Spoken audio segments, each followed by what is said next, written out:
हूं जिसको TRS party और हमारी पार्टी ने दिया, जिसको स्पीकर साहब ने कबूल किया।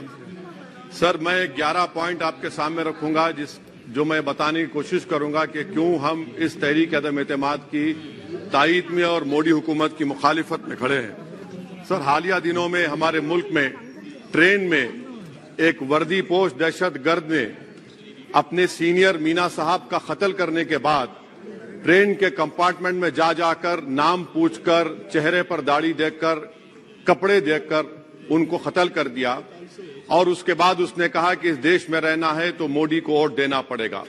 मैं हुकूमत से जानना चाहूंगा कि क्या ये अक्सरियती तबके की एक्सट्रीमिज्म और रेडिकलाइजेशन की बेहतरीन मिसाल नहीं है, और अगर है तो फिर हुकूमत इस पर क्या करेगी।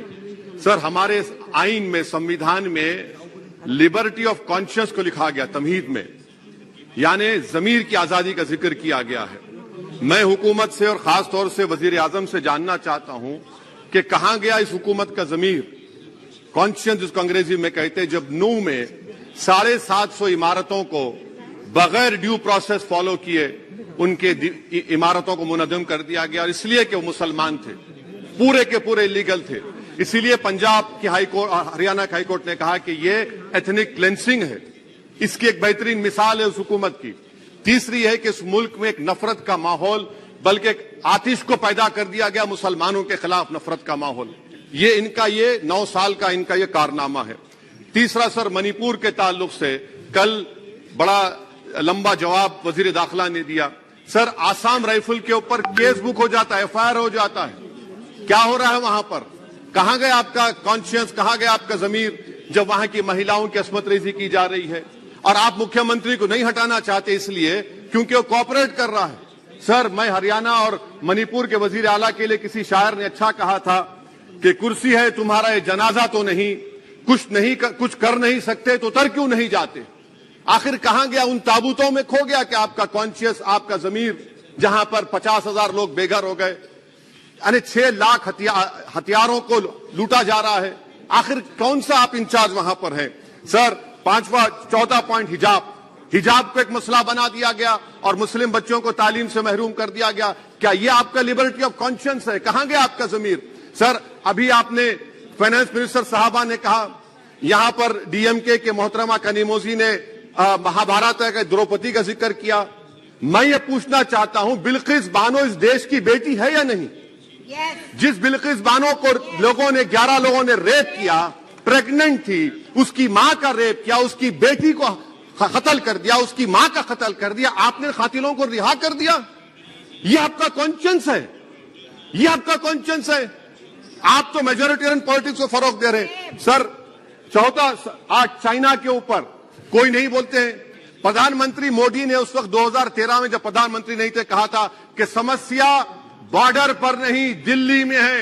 अगर हम अपनी जमीन पर हैं तो डिसएंगेजमेंट क्यों कर रहे हैं? क्या आज चीन हमारी जमीन पर नहीं बैठा है? क्या आज चीन से आप बातचीत कर रहे हैं? आप डिसएंगेजमेंट कर दिए। बताइए डीएस्केलेशन, डी-इंडक्शन कब होगा?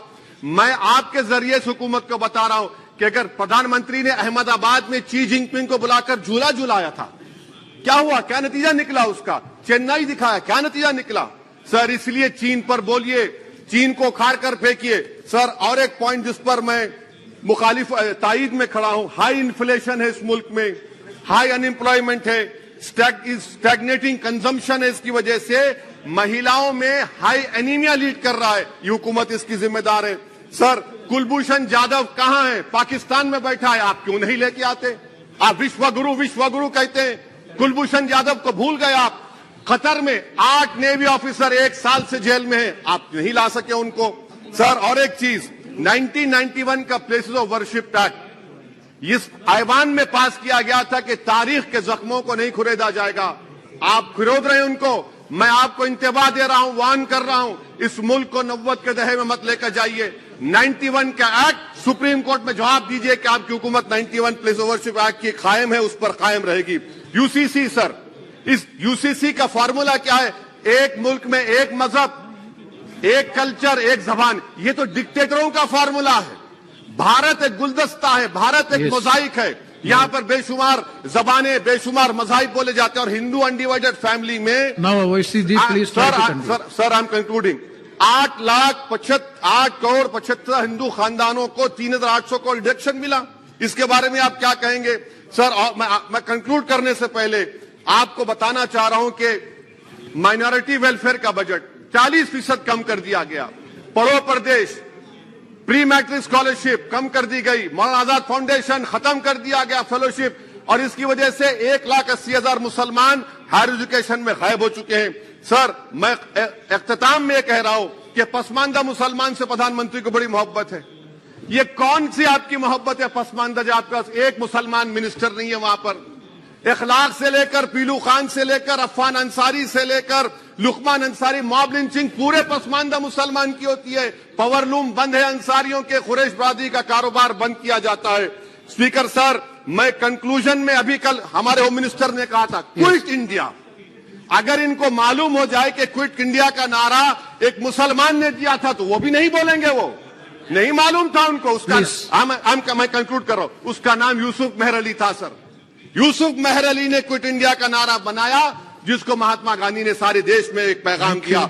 मैं कंक्लूड कर रहा हूं सर, इस देश में अगर आज क्विट इंडिया करना है तो कहना पड़ेगा चाइना क्विट इंडिया। जो गौ रक्षक है जिसका नाम मोनू है, वो आपके लिए मोनू डार्लिंग बन गया है, उसको कहिए क्विट इंडिया। सर जो लोग तुष्टीकरण की राजनीति आप कर रहे हैं, आप हिंदू अक्सरियती लोगों में हथियार बांट रहे हैं, ये आप देश के लिए खतरा पैदा कर रहे हैं। कंक्लूडिंग, इसीलिए हम आपसे अपील कर रहे हैं कि हुकूमत से कह रहे हैं कि आप जो सियासत कर रहे हैं इससे नुकसान देश को होगा। प्रधानमंत्री जब खड़े होकर जवाब देंगे, हम उनसे पूछना चाह रहे हैं, पॉइंटेड क्वेश्चन है, क्या देश बड़ा है या हिंदुत्व गोलवालकर की आइडियोलॉजी बड़ी है? मैं इस तहरीक अदम एतमाद की तायद में खड़ा हूं और हुकूमत की मुखालिफत में। सर एक आधा मिनट सर, दो लोग दो महाज है इस मुल्क में, एक चौकीदार है, एक दुकानदार है। एक चौकीदार है, एक दुकानदार है। जब जुल्म हम पे होता कोई मुंह नहीं खोलते। यूएपीए का कानून अमित शाह ने लाया, इन दुकानदारों ने तायद की। आज उस यूएपीए का कानून में 83 साल का बुढ़ा सिपर नहीं होने से मर गया। आखिर कब तक दुकानदार और चौकीदार हमारी लाशों पर सियासत? सर हम कंक्लूडिंग, कब तक सियासत करेंगे? अगर आप जुल्म के खिलाफ आवाज नहीं उठाएंगे तो आपकी दुकानदारी नहीं चलेगी, चौकीदार को पकड़ेंगे, तीसरा महाज करेगा। शुक्रिया सर।